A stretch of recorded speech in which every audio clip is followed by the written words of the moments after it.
A recent poll found that 37% of Americans have a positive view of the FBI. And that's from an NBC poll. I wouldn't exactly call that right media propaganda, and I think I know why.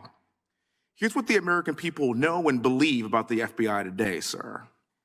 If you are a Trump, you'll be prosecuted. If you are a Biden, you'll be protected. And the American people that I represent are sick and tired of this double standard. It seems like every single hearing that we have in this room, we talk about the two-tiered justice system of Biden's DOJ and the FBI, and as we were talking earlier, here we are again. President Trump endured an unprecedented raid at his home in Mar-a-Lago. President Biden's home, however, was respectfully browsed.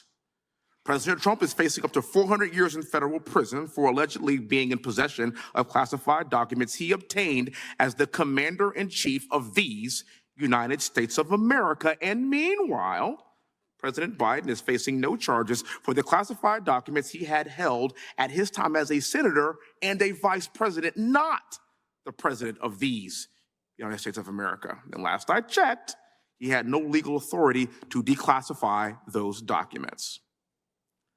Assuming President Trump was in possession of said classified documents, would those documents be more secure surrounded by Secret Service at Mar-a-Lago or in a box in a garage behind your Corvette?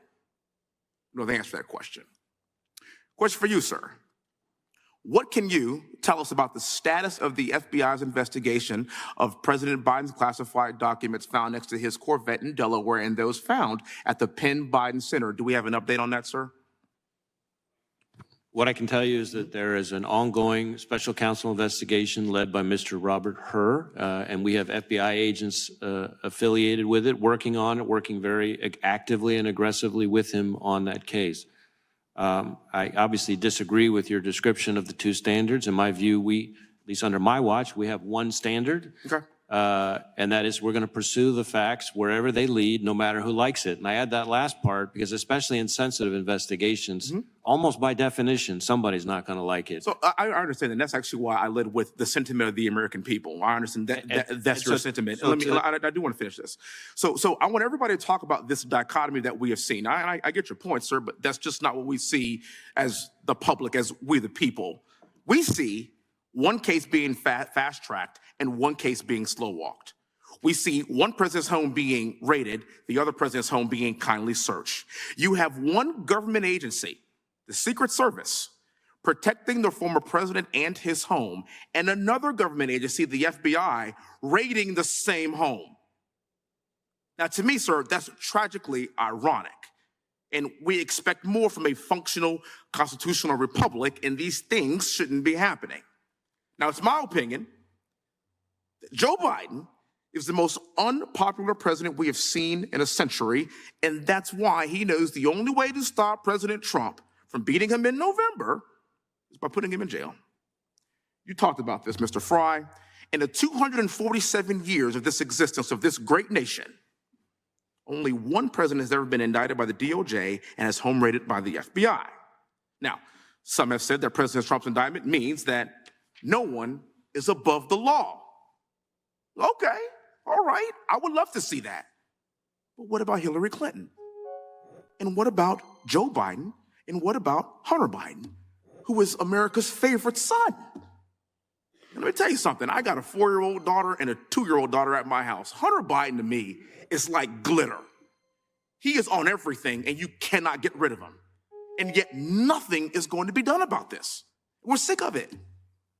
James Comey decided not to prosecute Hillary Clinton despite overwhelming evidence that she committed crimes. And as I recall, it was the position of the FBI to not prosecute because they didn't want to interfere with the presidential election. What do you call this? The Iowa caucuses are in 6 months. 6 months. I think the American public would expect to see this from Cuba and from Venezuela and from Russia and from China, but not here. The people expect us to have blind justice. They expect equal justice under the law. It is not the job of the DOJ or the FBI to prosecute Joe Biden's top political opponent who is leading in every single primary poll, and the Iowa caucuses are in 6 months. Let the people decide. It's our job to uphold the Constitution. As a West Point grad and military veteran, this is the Constitution I give my life to protect, and I expect us all to uphold it likewise. Thank you so much for being here. Mr. Chairman, may I briefly respond? Sure. So number one, as to the investigations related to Mrs. Clinton, as you noted, that happened under my predecessor, and I'm not going to speak for or defend that decision. I recognize that. Second, as to your descriptions of the investigations related to Hunter Biden, as you know, there is an ongoing investigation being led by the Delaware U.S. Attorney appointed by President Trump, and we are actively working on that investigation with him. We look forward to seeing the results of this quickly and swiftly. And third and finally, to your point about the American people and their views, I worry less about NBC polls or polls by any other news outlet, but I will tell you that the number of people in Texas applying to work for us since I've been in this job has gone up 93%, and in fact, I'm not going to quote Matt Gaetz. I heard his response to this earlier. In fact, we have more applicants from the state of Texas annually in the last several years than any other state in the country. And that makes sense because Texas is the greatest state in the country. And I think that speaks very well of the view of Texans about the FBI. Director, any agents who served on the Crossfire Hurricane investigation or the Mueller investigation, are any of those agents on Mr. Hur or Mr. Smith's special counsel team? I don't believe so, but I can't, on the top of my head, go through the list of, there's a lot of agents involved in the two investigations, and so let me check into that and see if there's any way we can get back to you on that, because I don't want to get out over my skis. Thank you.